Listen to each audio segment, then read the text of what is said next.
Amém? Glória a Deus, nós estamos começando mais um ano. A palavra da pastora Ailda semana passada foi maravilhosa sobre reconciliação.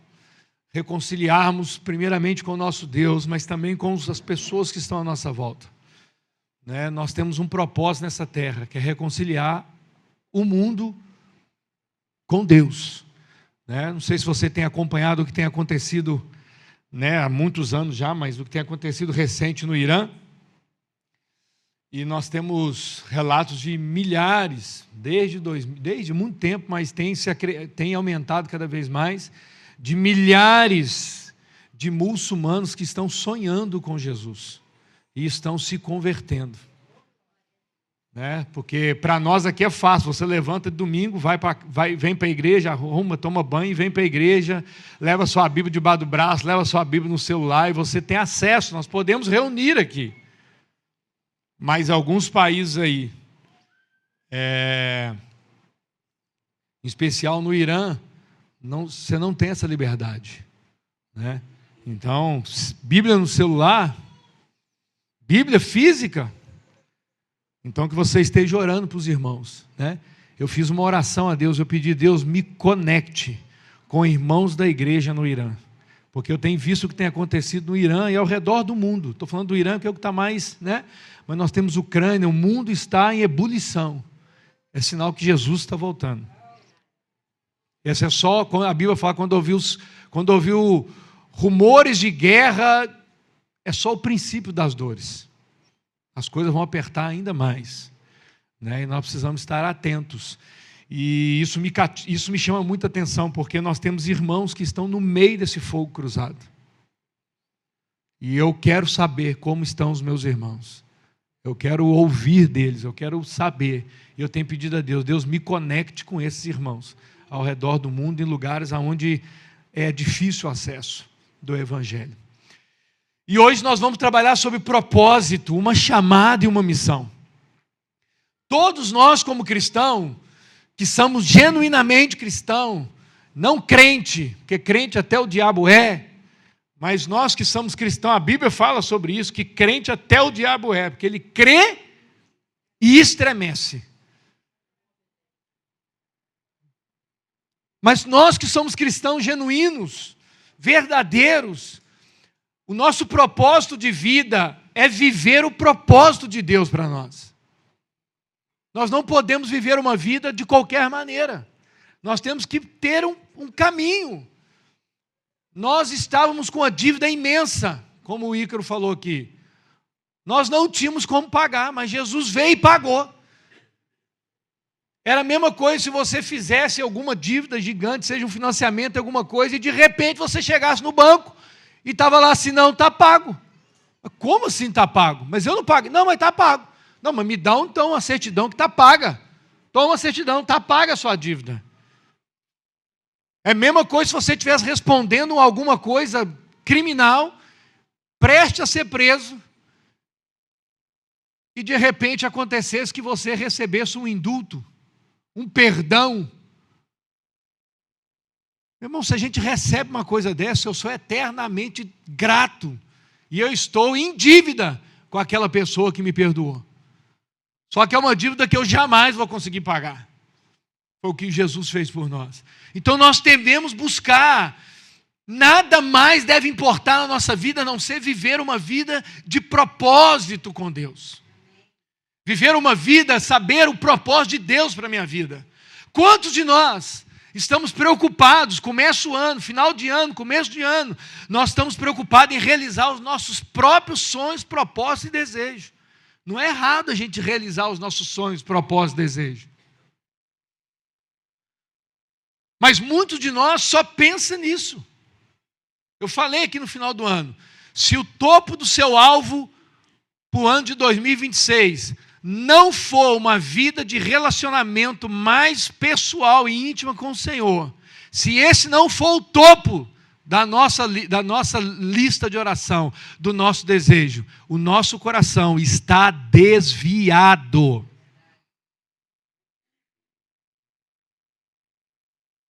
Precisa ser o nosso foco, o nosso alvo.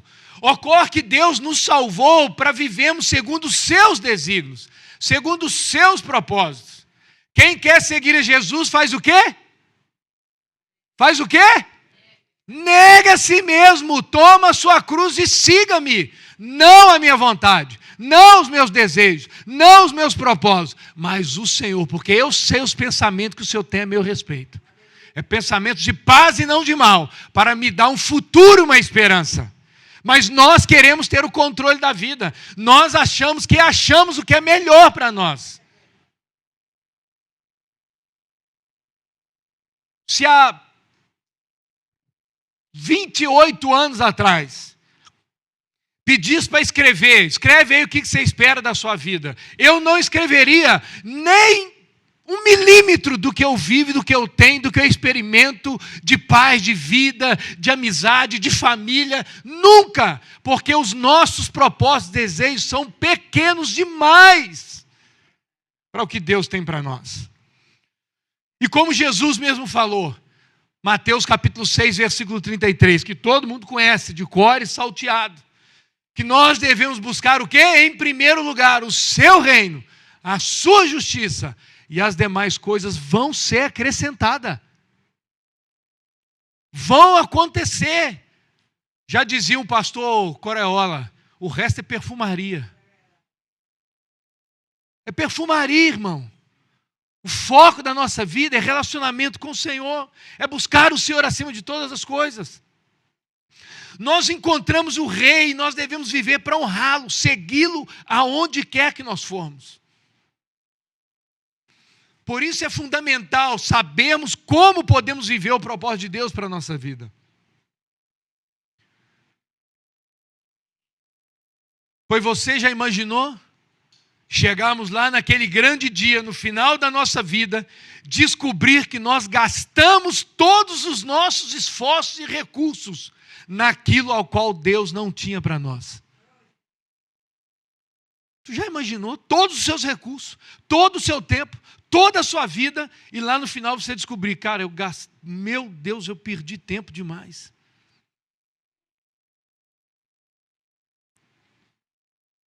Aonde você e eu temos gastado os nossos recursos, nosso tempo? Quantos aqui têm medo de fracassar na vida? Não precisa levantar a mão, não. Quantos de nós têm medo de fracassar na vida? Quantos de vocês, jovens, têm medo de fracassar na vida? Está com medo do próximo passo? Mas deixa eu te falar, o passo que você tomar hoje, ele vai determinar toda a sua caminhada.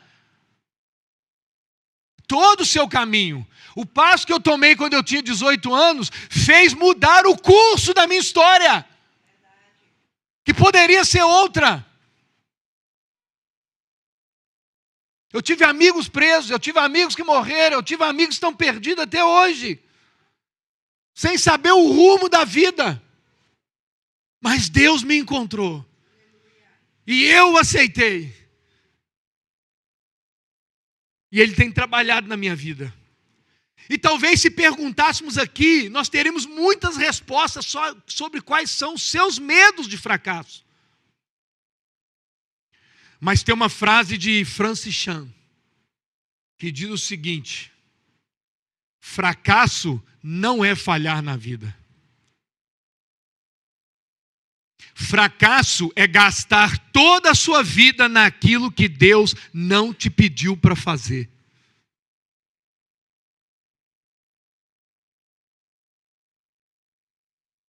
Tem um texto que está em Efésios, eu falo muito desse texto, Efésios 5, do capítulo 5, versículo 15, fala assim: portanto, tenham cuidado com a maneira como vocês vivem. Nós precisamos ter cuidado como nós temos vivido, como nós temos lidado com o nosso dinheiro, como nós temos lidado com o nosso tempo. E vivam não como tolos, mas como sábios, aproveitando bem o tempo, porque os dias são maus. Por esta razão, pelos dias ser mal, para que nós não venhamos viver como tolo, não sejam insensatos, mas procurem compreender qual é a vontade de Deus para a vida de cada um de vocês. Você começou o ano perguntando: Deus, o que o Senhor quer para a minha vida? Qual é a vontade? Qual é o propósito? Deixa eu ver, quem aqui já se perguntou: Deus, qual é o propósito do Senhor para mim? O que o Senhor tem para a minha vida?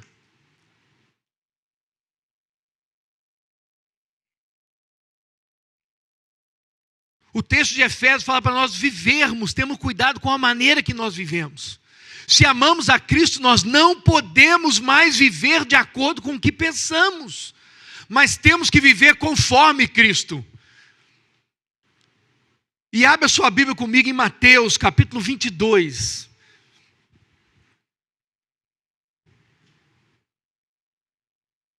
Mateus, capítulo 22, versículo 37.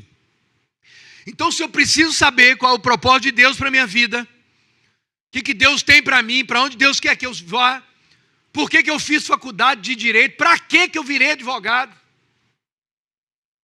E eu lembro direitinho, numa sala de aula, no segundo período de faculdade, eu disse para Deus: não faz sentido eu fazer uma faculdade simples e puramente por dinheiro. Precisa ter um propósito maior nisso. Usa a minha vida para expressar o propósito do Senhor através da minha profissão. Você jovem que está aí pensando: o que eu vou fazer da vida? Qual profissão? Pense e pergunte para Deus: Deus, o que o Senhor quer? Qual o caminho? Para onde você quer que eu vá? Não escolha o curso que vai te dar mais dinheiro. E nem escolha aquilo que você quer ou gosta. Pergunte ao Senhor. Dirija a sua vida segundo os desígnios do Senhor. Ele vai falar com você. Ele vai conduzir você. Ele vai instruir você. Porque a sua profissão vai ser aquela que vai te dar o seu rendimento, o seu salário mensal. Mas também vai ser aonde você vai ser instrumento de Deus, através daquilo que você tem. Mateus 22, 37, Jesus respondeu: ame ao Senhor, seu Deus, de todo o seu coração, de toda a sua alma, de todo o seu entendimento. E o segundo, semelhante a este, é: ame o seu próximo como você ama a si mesmo. Desses dois mandamentos dependem toda a lei. O contexto dessa passagem, os fariseus estavam questionando, os líderes religiosos questionando para Jesus: qual é o mandamento mais importante? E a resposta de Jesus foi essa daqui: ame o Senhor teu Deus de todo o teu coração, de toda a tua alma, de todo o teu entendimento. E o segundo, semelhante a este: ama o seu próximo como você ama você mesmo. Tem não sei quem já viu, tem o Douglas Gonçalves do Dizoscope. Ele fala que o propósito, o nosso propósito, é a junção do nosso chamado mais a nossa missão. Então o propósito é quando eu consigo viver o meu chamado e a minha missão. Se eu não viver o meu chamado e a minha missão, eu estou vivendo uma vida sem propósito. E não adianta você pensar aí: mas eu não vou ser pastor, eu não vou ser evangelista, eu não vou ser missionário, eu sou um profissional. Você tem um chamado e uma missão. E nós só vamos ter propósito na vida quando nós cumprimos esses dois. Por isso nós temos um bando de crentes vivendo sem propósito. Porque não está vivendo o chamado e nem vivendo a missão.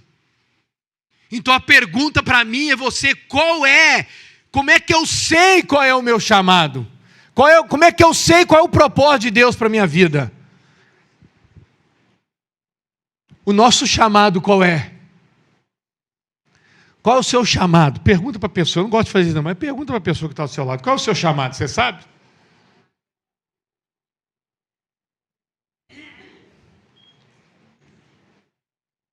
O nosso chamado é amar a Deus. Nós fomos chamados para amar a Deus. Nós fomos chamados para amar a Deus. Não, meu chamado é ministério de louvor. Errou. Nosso chamado é amar a Deus. O texto de Mateus 22 fala que nós temos dois mandamentos. E o primeiro é amar a Deus de todo o coração. Ou seja, todos nós que aqui estamos, todos nós da humanidade, nós fomos chamados para amar a Deus, andar com Deus, ter relacionamento com Deus. A nossa identidade é sermos filhos de Deus. A sua identidade, jovem, não é aquilo que o mundo quer que você seja. A sua identidade é ser filho de Deus. Filho de Deus. Porque filho, meu irmão, ele tem liberdade na casa. Filho anda segundo os preceitos do seu pai. E todo filho que desobedece, desonra o seu pai, ele vai colher os frutos disso. O chamado de todos nós é amarmos a Deus. Somos todos chamados para a mesma coisa, amar a Deus. Você vai sair daqui hoje batendo no peito, eu sou chamado. Eu tenho um chamado, qual é? Pregar, é amar a Deus, é o meu chamado. Amar ao Senhor de todo o meu coração, de toda a minha alma. Gênesis capítulo 3, Deus quando chama o homem diz, onde você está? A Bíblia fala que Deus vinha todo dia, na viração do dia, para conversar com o homem, andar no jardim com o homem. Mas determinado dia Deus veio e não achou Adão. E Deus pergunta, onde é que você está, Adão?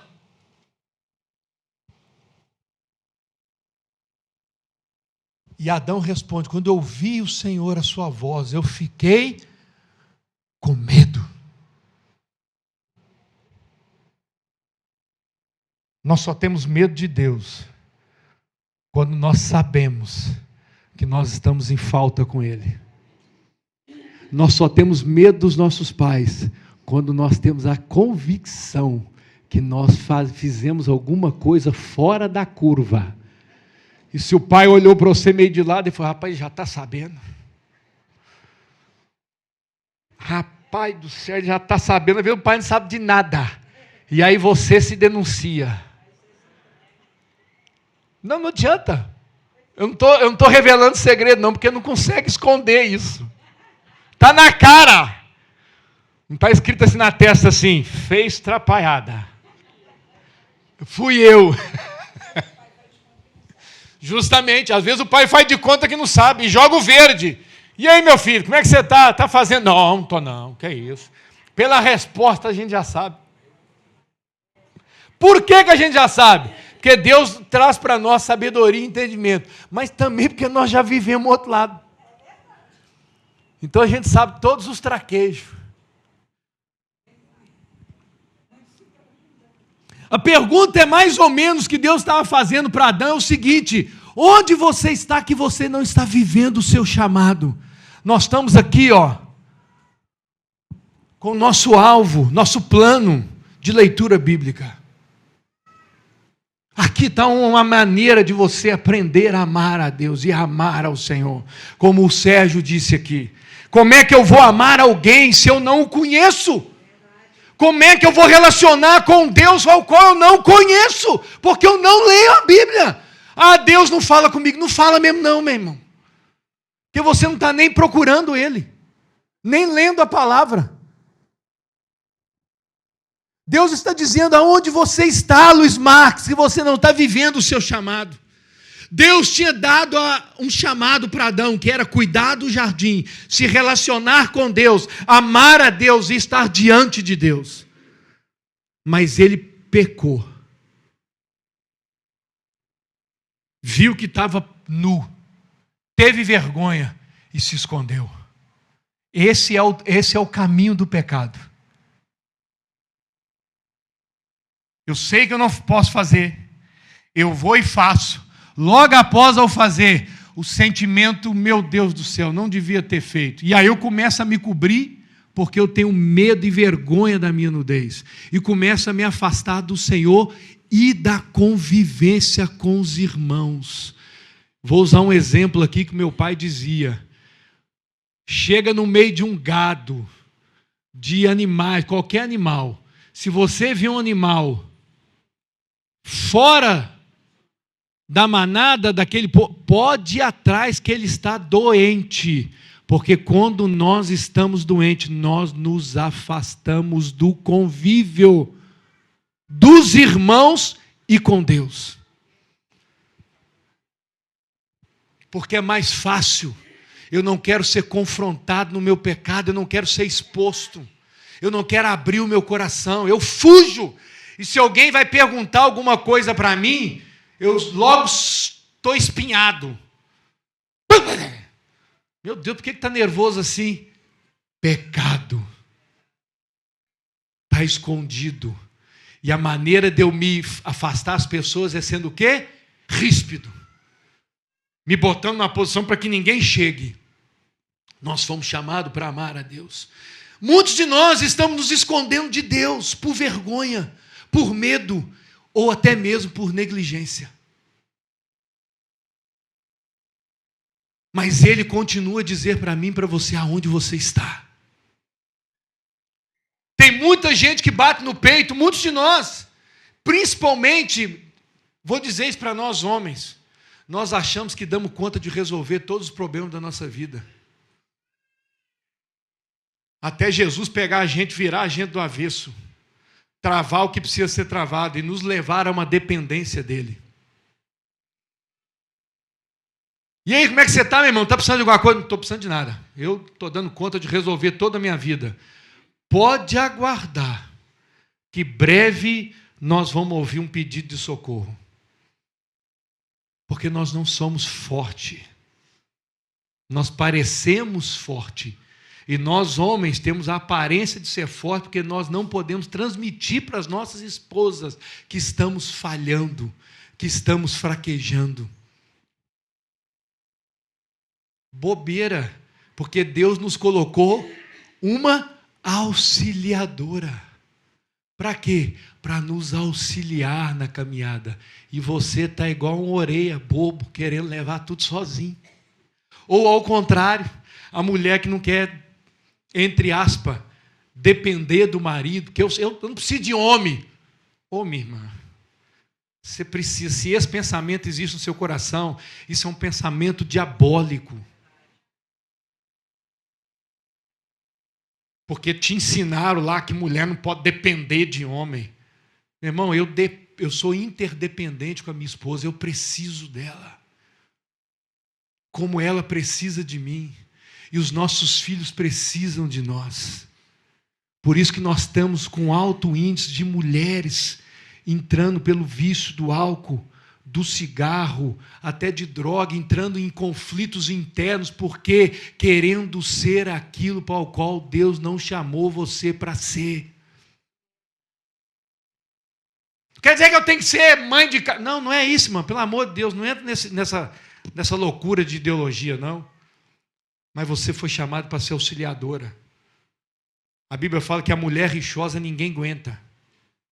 A mulher que só reclama do marido, que só briga com o marido, que tudo que o marido faz está errado, que nada está bom, que tudo está ruim. Deixa eu te falar. Pode aparecer uma por aí que acha tudo que ele faz muito bom.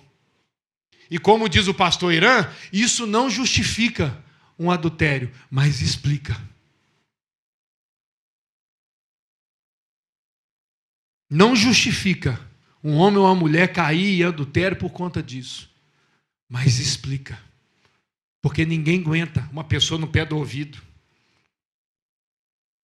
Estão comigo aí? Todos nós somos chamados a amar a Deus. Esse é o nosso chamado. Salmo 37, versículo 4 diz o seguinte: para estarmos satisfeitos em Deus, e Ele seja suficiente para nós. Agrada-te do Senhor, e Ele satisfará os desejos do seu coração. Nós queremos que Deus satisfaça todos os desejos do nosso coração, mas nós não estamos satisfeitos nele.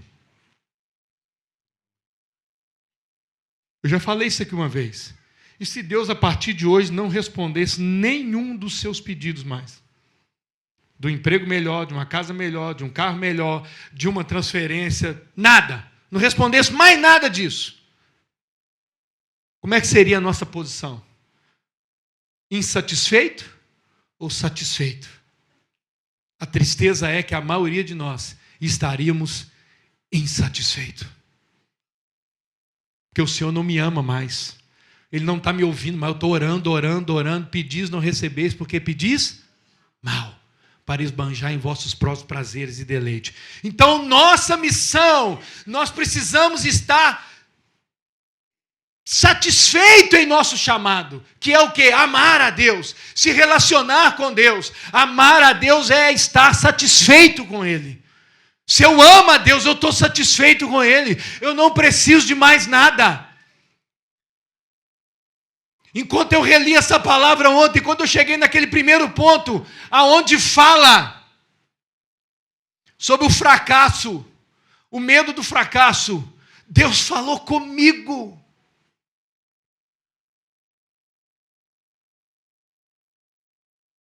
De medo de fracasso em áreas da minha vida. E Deus falou forte comigo. Porque nós queremos ter sucesso aonde Deus não nos chamou para ter sucesso. Nós queremos ter sucesso segundo os padrões desse mundo. Eu quero poder chegar naquele dia, Sérgio, e Deus olhar para mim, servo bom e fiel. Se foste fiel no pouco, entra no meu descanso agora. Eu quero fazer aquilo que o Senhor quer que eu faça. Eu quero caminhar segundo o que Deus quer que eu caminhe. A minha profissão não é o meu tudo. Os meus bens não é o que eu sou. Amém? Esse é o nosso chamado. Qual é o nosso chamado? Amar a Deus. Eu tenho um chamado. Não tem aquela música, não sei nem de quem. Eu tenho um chamado. Amar a Deus. Amar a Deus. Mas qual é a nossa missão? Amar ao próximo como a ti mesmo. Servir ao outro. O problema é que muitos querem viver a missão. Servir. Sair trabalhando, fazendo alguma coisa. Eu quero estar aqui na frente para cantar, eu quero fazer alguma coisa na igreja, eu quero ajudar de alguma forma, eu quero estar no ministério infantil, eu quero ajudar a carregar, eu quero ajudar, eu quero fazer, eu quero isso. Mas não estão satisfeitos no seu chamado. Não estão satisfeitos em amar a Deus. Mas ninguém me dá oportunidade nessa igreja, não deixa eu pregar, não deixa eu cantar, mas você não está satisfeito nem em amar a Deus. Você quer só servir. Caminhamos junto dia após dia, amando ao Senhor. Aqui nós temos um problema, porque nós achamos que nós somos aquilo que fazemos. Se eu não estiver fazendo alguma coisa para o Senhor, eu não sou nada. Eu me sinto um inútil. Mas você sabe quando eu me sinto mais útil? Não é quando eu estou aqui pregando, é quando eu estou aconselhando alguém.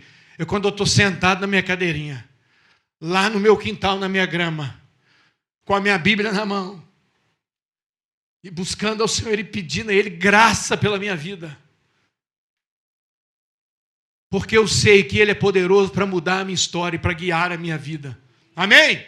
Precisamos primeiramente entender, se queremos servir a Deus, precisamos estar satisfeitos no nosso chamado, que é amar a Deus, relacionar com Deus. Na Bíblia nós temos a história de Marta e Maria. Nós usamos essa figura das irmãs como alguém que escolheu ficar aos pés de Jesus aprendendo com ele, e a outra que vivia atarefada demais. E com esse exemplo nós podemos aprender muito sobre o chamado e missão. Porque Marta estava vivendo a sua missão. Servir, servir, servir, servir, servir. E Maria estava vivendo o seu chamado. Amar a Deus, sentada aos pés do Senhor. O problema aqui, no exemplo de Marta e Maria, Jesus não condenou a Marta por estar servindo. O serviço não é o errado. Servir, está aqui na igreja envolvido, correndo para aqui, correndo para lá, ajudando, faltou alguma coisa ali, tampa. Eu falo dos bastidores, né? Que boa a salinha! Mas ninguém viu quem estava lá puxando a água que estava dentro da salinha. Ninguém viu que acabou o copo, alguns viram. Mas alguém se levantou e saiu para comprar o copo. Nós somos chamados, sim, a amar a Deus. E somos chamados a viver uma missão que é servir. O que Jesus estava dizendo, Jesus não estava dizendo, eu não quero Marta, eu quero só Maria. O que ele estava dizendo é que a ordem das coisas estava errada. Quantos estão me entendendo aqui? Amém? A ordem das coisas estava errada. O problema aqui é a ordem das coisas. Jesus está dizendo primeiro para Marta: senta aos meus pés, viva o seu chamado, que é amar a mim, relacionar comigo, estar satisfeita em mim, e depois levanta e serve.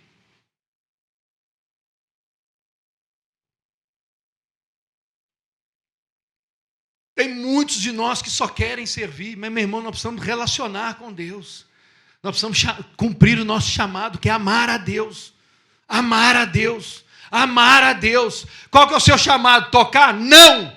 Qual que é o seu chamado? Ministrar? Não. Qual que é o seu chamado? Cuidar de gente? Não. Qual que é o seu chamado? Dar aula na salinha? Não. Fazer projeto social? Não. Qual que é o seu chamado? Amar a Deus. E a minha missão? Servir as pessoas. Deus está dizendo para mim e para você: eu quero que você me sirva, eu quero que você dedique a sua vida a mim, mas primeiro se deleite em me amar e estar satisfeito em minha presença, porque foi para isso que eu te chamei. Ah, pastor, eu não aguento ler a Bíblia, eu não tenho paciência. Ou então nós temos que trabalhar essa falta de paciência sua. Mas eu não gosto de ler. Nós temos que trabalhar essa falta de gostar de ler. Aprende. Como é que tu formou? Me explica. E está aqui uma pessoa que tinha pavor de ler. Eu fui aprender a ler depois de convertido. E hoje o meu perigo é sair comprando livro. Eu me proibi, não compro mais livro, porque eu estou com uma lista de livros para ler. Então eu tenho que acabar a minha lista para depois comprar outros. Mas toda semana, rapaz, esse livro é bom. É, Luiz Marcos, mas você não acabou de ler. Lê lá primeiro. Você já percebeu porque muitas vezes alguns de nós nos sentimos desanimados de estarem na igreja? Nos sentimos desanimados de exercer ministério, de liderar célula, de liderar alguma coisa na igreja, de cuidar de pessoas, desenvolver ministérios. Você sabe por que isso? Porque nós estamos cumprindo a missão sem nos alimentarmos antes no chamado. Queremos sair servindo, queremos viver a missão sem primeiro nos alimentar do pão da vida, que é o único que pode saciar a nossa fome. Jesus é o único que pode saciar a nossa fome. Nós temos aí, né? O movimento legendário. Semana que vem, agora, essa semana tem. E eles já entraram num sistema difícil, que alguns estão fazendo uma peneira ainda maior, porque tem muita gente servindo, mas não tendo nenhum vínculo com a igreja. E aqui em Palmas já começaram a cortar. Porque não é o servir, mas é amar a Deus. E como fruto desse amar a Deus, eu vou servir. Não pode ser o contrário. Eu vou servir, servir, servir. Porque quanto mais eu servir, mais eu vou amar a Deus. Não. Quanto mais eu amar a Deus, mais eu vou servir as pessoas. Quanto mais eu viver meu chamado, mais eu vou ter paixão pela missão. Mais eu vou ter paixão por aquilo que Deus me chamou para fazer.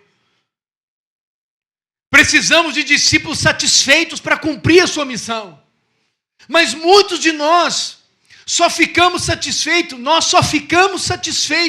quando nós entramos no nosso quarto, fechamos a nossa porta e nos deleitamos no pão vivo que desceu do céu. Somente depois saímos para dar de comer aos famintos. Primeiro nós recebemos, primeiro nós nos alimentamos, primeiro nós amamos a Deus, deleitamos nossa vida diante de Deus, para depois sairmos servindo.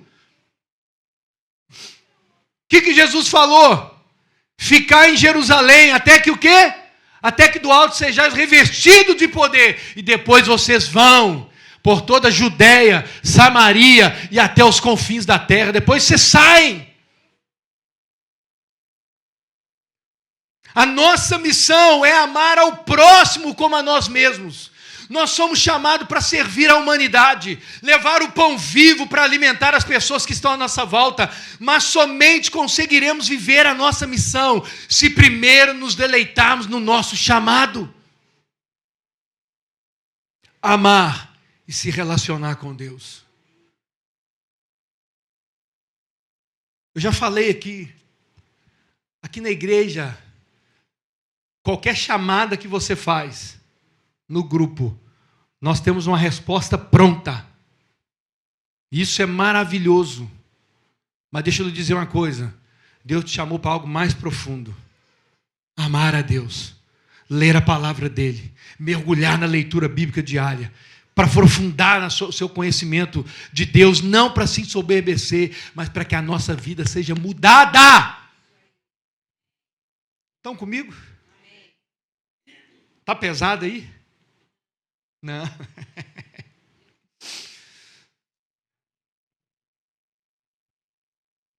Precisamos, primeiramente, deleitarmos na presença de Deus. Então a pergunta para mim e para você é: estamos vivendo o nosso chamado?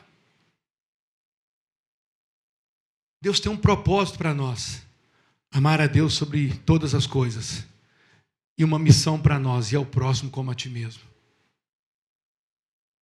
Eu até consigo amar a Deus, mas eu não tenho paciência com os irmãos. Então você não aprendeu a amar a Deus ainda. Porque como é que você pode amar alguém que você não vê? Se você não ama a quem você vê. Já viu aquela frasezinha aí que às vezes nós repetimos como brincadeira? Eu prefiro os animais do que trabalhar com gente. Graças a Deus, Jesus preferiu gente.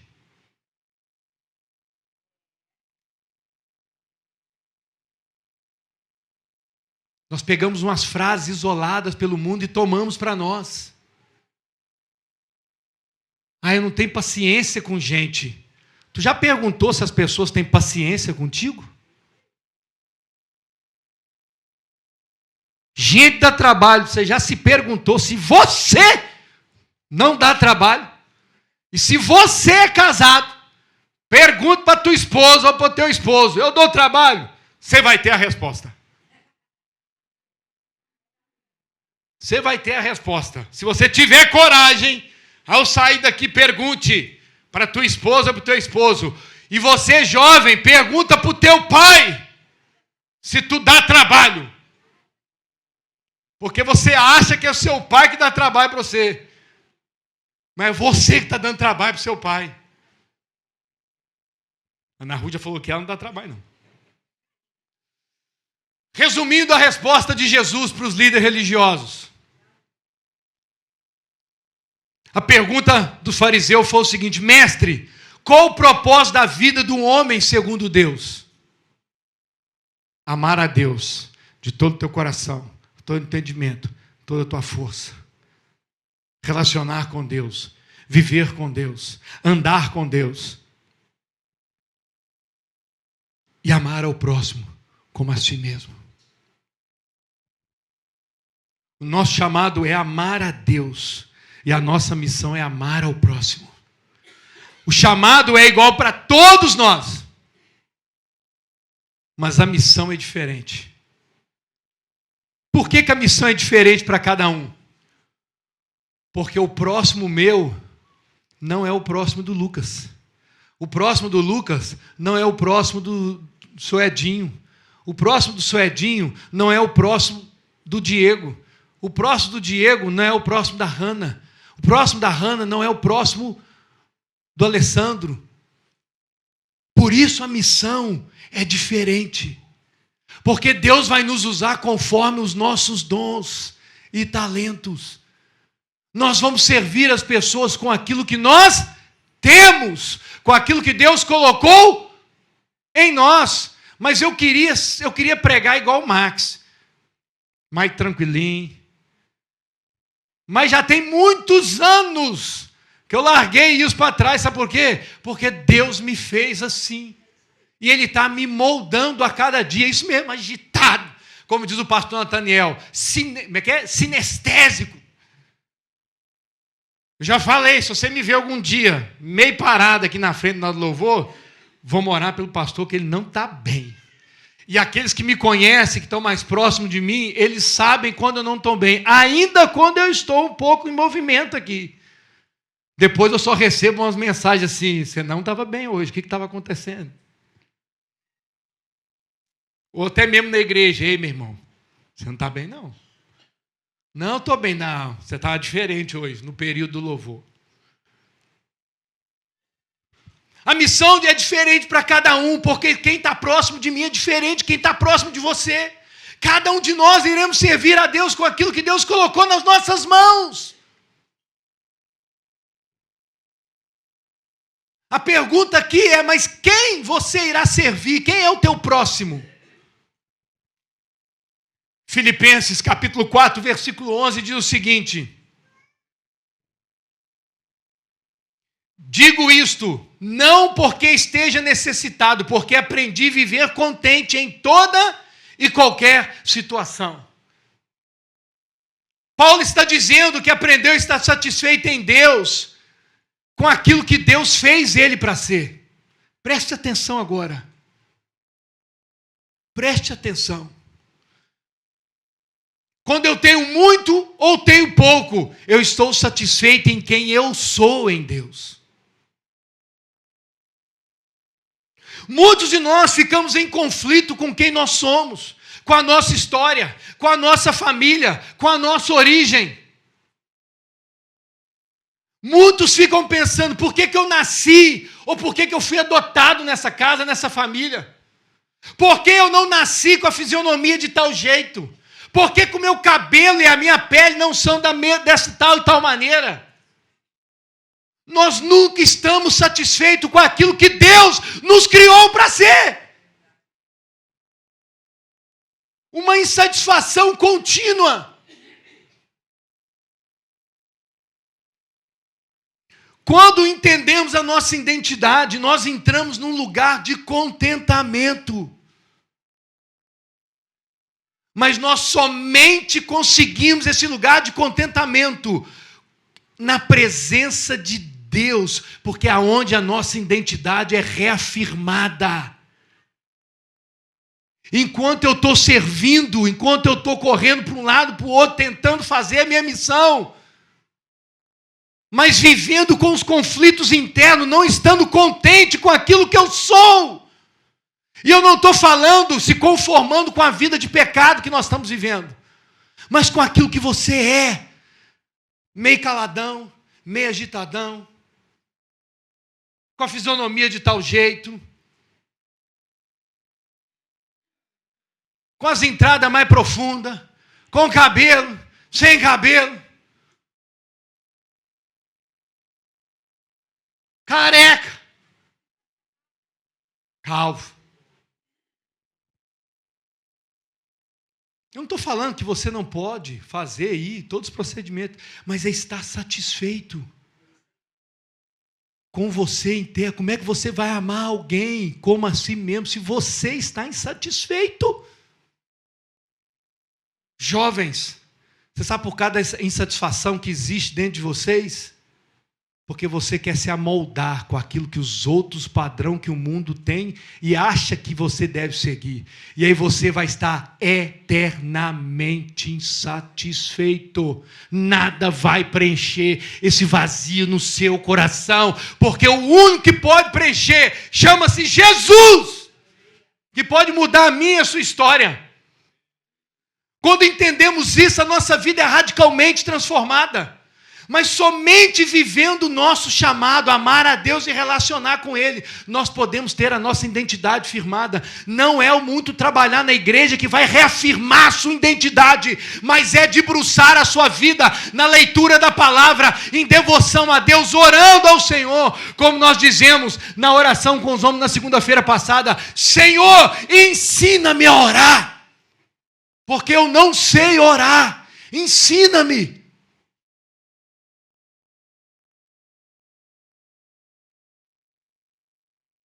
Com todas as nossas características, e por tudo que passamos, de onde viemos, nós temos acesso a um grupo de pessoas que outras pessoas não têm. Eu consigo entrar de maneira fácil dentro do presídio e conversar, não é porque eu nunca fui preso, mas eu vivi muitas das coisas que aqueles caras viveram. Eu experimentei muitas coisas que eles experimentaram. É fácil para mim andar pela rua e topar com um grupo de maloqueiros e entrar no meio deles, porque eu vivi lá. Talvez você nunca passou por isso. Talvez você nunca viveu essa experiência de vida e você fica meio sem jeito de chegar ali, porque será que eles vão me rejeitar? Porque você não passou por aquilo. Mas nós ficamos negando aquilo que nós vivemos. Muitos de nós vivemos traumas, situações difíceis. Estamos vivos e de pé, e agora nós podemos viver uma vida satisfeita em Deus, e agora nós podemos chegar em pessoas que estão passando por tudo aquilo que nós passando, e dizer para ela: existe um Deus que pode mudar a sua história, porque mudou a minha. Você tem uma missão, e a missão é justamente falar da sua história.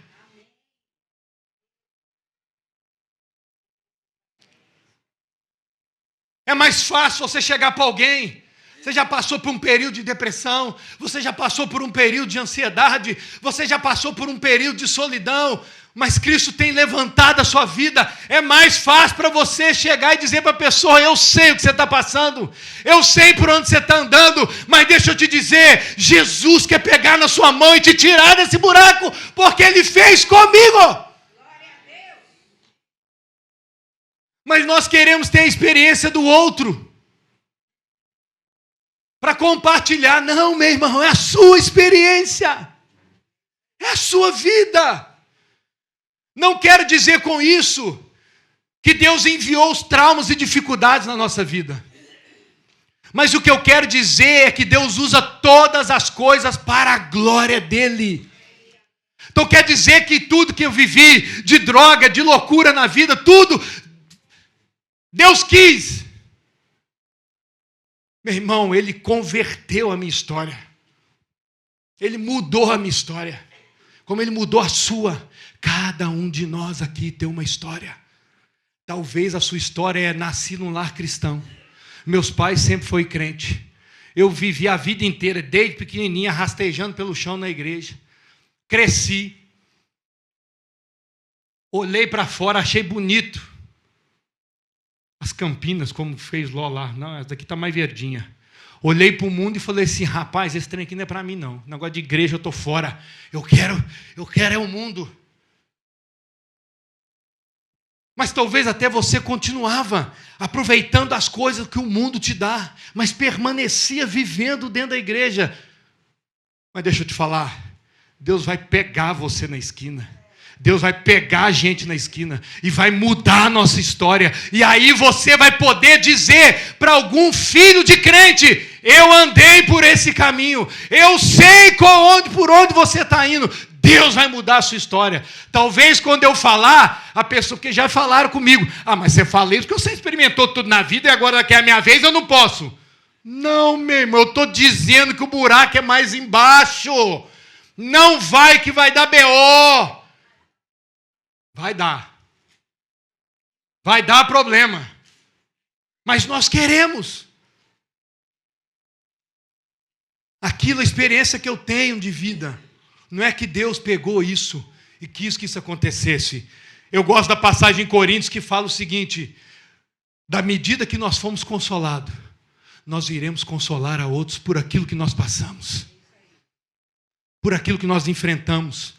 2 Coríntios capítulo 1, é Ele que nos consola em todas as nossas tribulações.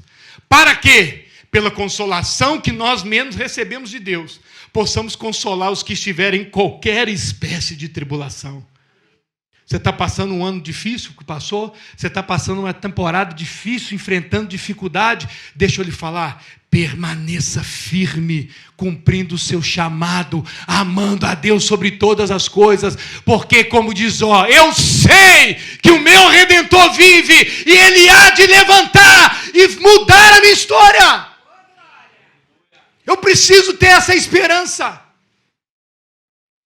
Não importa o que você foi ou o que você fez, mas sim o que o nosso Pai fez na minha e na sua história. Cada um de nós tem uma história que pode não ter sido tão boa, mas as feridas, os traumas e caminho por onde passamos, Deus irá usá-los para que outras pessoas sejam alcançadas. Pois assim como nós fomos alcançados, perdoados, consolados um dia pelo nosso Pai, nós somos chamados a mostrar o caminho a outras pessoas. E eu não estou falando caminho de vir e voltar de igreja, caminho de conhecer a Deus, caminho de conhecer o Senhor. Mas como é que nós vamos servir? João, capítulo 5, versículo 8. Nós iremos servir as pessoas com dons e habilidades que nós temos. João capítulo 5, versículo 8 diz o seguinte: então Jesus lhe disse, levanta-se, pega o seu leito e ande. Não era mais fácil Jesus virar e falar assim, levanta, vá-te embora. Levante e ande. Para que levar o leito? Tu já se colocou nessa posição? Você pegar a maca lá, botar debaixo do braço e sair. Talvez eu viraria para Jesus e falasse assim, não, moço, vou largar esse trem para trás. Estou deitado nesse trem a vida inteira. Você está ficando doido? Por que será que Jesus mandou o paralítico, não mandou o paralítico deixar o leito e sair andando? Testemunho dele. Talvez isso seria o que nós faríamos. Entretanto, Jesus diz para o paralítico, pega o leito e anda. Sabe por quê? Porque o evangelho não é amnésia. Nós não esquecemos de tudo que nós já passamos. Uma vez eu comentando com um amigo meu, contando as nossas loucuras de juventude, aí virou para mim e falou assim, meu irmão, essa parte da história eu esqueci. Eu falei assim, impossível, porque faz parte da sua história. Se você tirar essa parte da história, você não é quem você é. Eu sou o que eu sou, porque eu tenho uma história por trás de mim, e eu não posso esconder quem eu fui. Evangelho não é amnésia. Os traumas, as feridas, as memórias, a sua história passada continua lá. Então, qual que é a diferença? Antes do evangelho, eu tinha muitas feridas, dores, insegurança, uma história de perdição, e tudo isso me definia.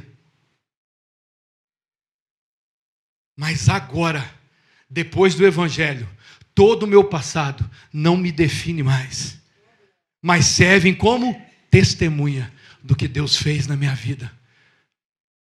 Então, se você está capenga hoje por alguma coisa, quando Jesus te curar, pega o teu leito e sai andando. Mas por que tu está carregando esse leito? Porque eu vivia deitado nesse negócio, e agora Jesus me levantou, e eu posso andar. É testemunho, é história de vida. Quantos aqui tem uma história de vida? Poucos, viu, Ana? O resto é sem história. Aconteceu. Explosão, pum, apareceu. O Big Bang. Estou aqui. De onde eu vim? Não sei. Para onde eu vou? Também não sei. Quem é meu pai? Não sei. Minha mãe? Não sei. Qual família? Também não sei. Você tem uma história. Quando a Bíblia fala que aqueles que estão em Cristo é nova criatura e as coisas antigas já passaram, eis que tudo se fez novo, o que Jesus está dizendo para nós é que o passado não me define mais. Ah, mas você foi um belo de um drogado. Fui, cara, é isso mesmo. Mas não sou mais. Na igreja evangélica é cheio de ex. Graças a Deus. Graças a Deus, porque aqui tem pessoas que tiveram a sua vida mudada, a história mudada. E eu não sou ex-fulano, ex-beltrano, eu sou Luiz Marques, filho do Deus vivo, salvo, liberto, resgatado, perdoado por Deus, vivendo um chamado, vivendo uma missão e cumprindo um propósito. Quantos estão comigo? Eu quero dizer nesse início de ano que não dá mais para ficarmos parados. Deus nos chamou para fazermos discípulos de todas as nações. Nós temos uma missão para cumprir aqui nessa terra. Qual a sua área de atuação? Qual é o seu emprego? Aonde você estuda? Qual o seu local de trabalho? Ali é seu campo missionário. Eu sou doido para ir fazer missão. Eu sou doido para ir fazer missão. Ir lá para longe, lá no meio, onde ninguém quer ir. Mas você não faz nem aqui.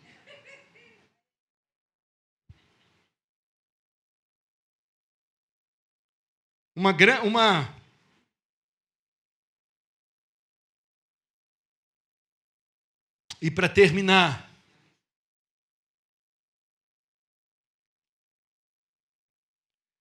João capítulo 6, versículo 1 e 3, nós temos a multiplicação dos pães e peixe.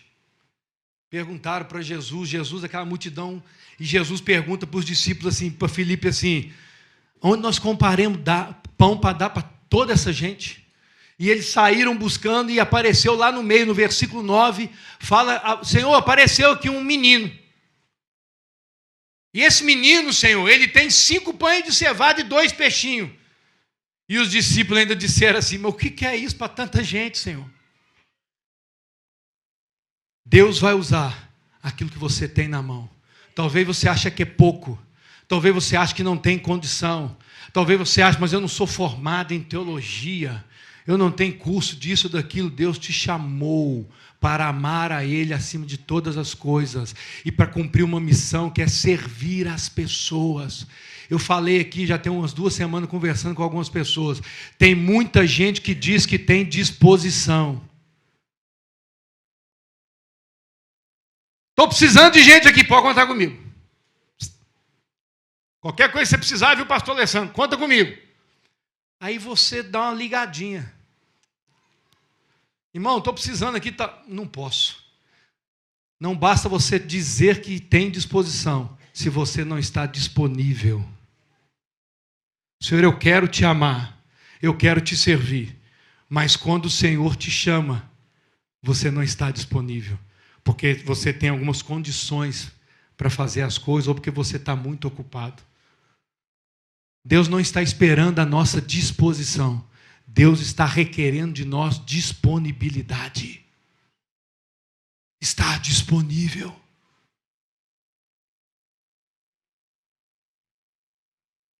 Talvez o que eu e você temos nas mãos parece pouco, mas Deus vai usar o que nós temos nas mãos, por mais simples que pareça. É tempo de levantarmos e sairmos e servirmos as pessoas. A pessoa que te atende na padaria, a pessoa que te atende, te carrega no Uber, a pessoa no médico quando você chega lá, por onde quer que você vá, por onde quer que você anda, a pessoa que vai te entregar o lanche, e aí você entrega a Bíblia para ele. A pessoa que você, aonde você estiver, anunciando o Evangelho, porque nós estamos em missão. Nós estamos em missão. Mas eu não sou missionário, engano seu, você é missionário em tempo integral. Da hora que levanta, até a hora que você dorme, você está integralmente à disposição do Senhor, disponível ao Senhor. Como diz o pastor Irã, e o Marcos já falou algumas vezes aqui, alguém mexeu na minha agenda. E eu oro para que Jesus mexa na sua agenda e na minha nesse ano todinha. Todinha. Sabe aquele cronograma que você fez para o ano? No meio do semestre você vem conversar comigo. Mas, pastor, você liberou uma palavra profética. Não tem nada disso. Tem nada de palavra profética. É bíblico. O Senhor vai mudar a nossa agenda. Porque eu sei os pensamentos que tenho a vosso respeito. Pensamento de paz e não de mal. Fique de pé no seu lugar. Vamos viver com propósito, amém? Quantos querem viver uma vida com propósito? Cumpra o seu chamado, cumpra a sua missão.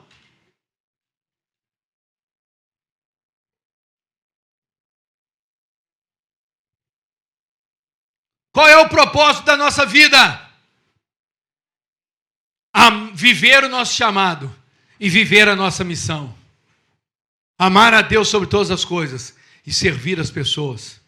Tem uma frasezinha em para-choque de caminhão. Quem não serve, não vive. Quem não vive servindo, não serve para viver. Nós somos chamados a servir, a cuidar de pessoas, a investir em pessoas. Sabe por quê? Porque alguém um dia dedicou tempo para investir tempo, investiu horas, investiu momentos, investiu oração, para que eu e você estivéssemos aqui hoje. Alguém debruçou sobre o joelho e pediu a Deus para que a sua vida fosse mudada, e você está aqui hoje, e nós iremos fazer a mesma coisa. Nós iremos buscar fazer missão, servir as pessoas por essa terra. Amém?